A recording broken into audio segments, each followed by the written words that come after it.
These are the biblical harps of David.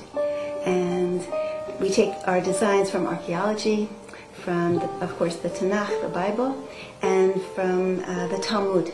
All the information comes from these three sources. With King Solomon, for the temple, he received several boatloads of wood from the Queen of Sheba, from Africa, and we use a lot of African woods too, the same kinds that were used then. And this is what we expect to be using in the next temple. And if David came back right now, I'm sure that he would approve of these woods.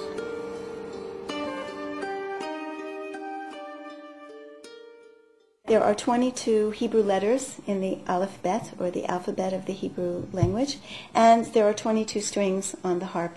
This information about the 22 strings comes from the Talmud. That was the highest number they ever had. And the 22 letters happen to be, you could say, a divine coincidence that they happen to correspond exactly. So, this means that every note, every string is actually a letter as well. It's not just music, like this is C or Do, but it's also Aleph. And when it becomes Aleph, a whole new world opens up, because it allows it to speak. It allows the person to actually speak through music. Here's a piece of cypress. This is what David's harp was made out of. It's a beautiful wood, has a beautiful sound. And these we get as trees. We don't buy this as lumber. We have them as trees, and we cut them up. And it's very rare in this country to have this wood. When David came onto the scene, he understood the deep spiritual aspects of this instrument, and he really, really wanted to get in touch with it.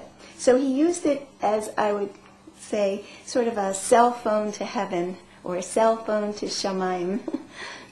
And he had a special method that he played it. He would hold it over his heart, and he put his ear right next to the wood like this, and then he would begin to play. Now, he did it in a way that was silent, so you won't hear anything I'm doing.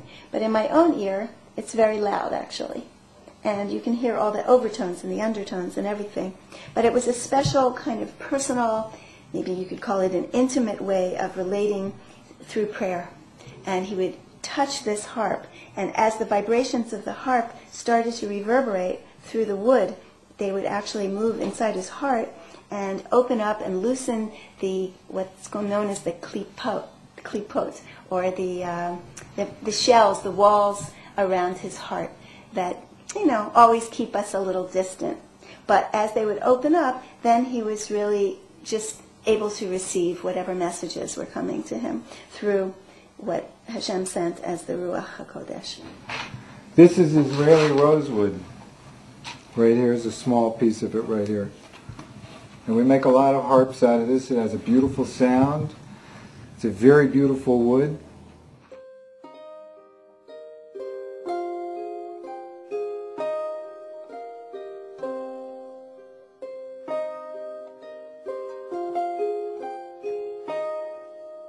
This is Bubinga.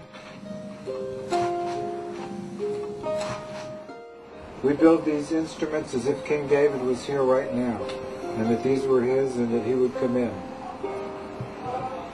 This is the work that he did. King David had a harp shop, and he made instruments, and we feel that we're just continuing in that particular field, and we're just waiting for him to get back and give us some more instructions.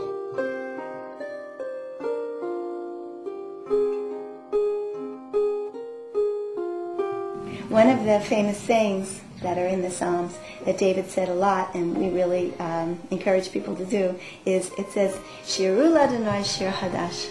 Sing to Hashem, sing to God a new song. So where are you going to find a new song? Should you rush down to the record store and ask them for the latest song? No, the truth is that each of us has a song. It's in our heart already. It's in our soul, actually. And we were born with it. And it's a kind of identifying song, an identifying sound, because people have different names, and perhaps they even if their name is unusual, somewhere in the world there's someone with the same name, but nobody has their song. Your song is yours. It's precious. And it identifies you in a certain way. And the other thing is when you find it, it brings you great, great, great joy.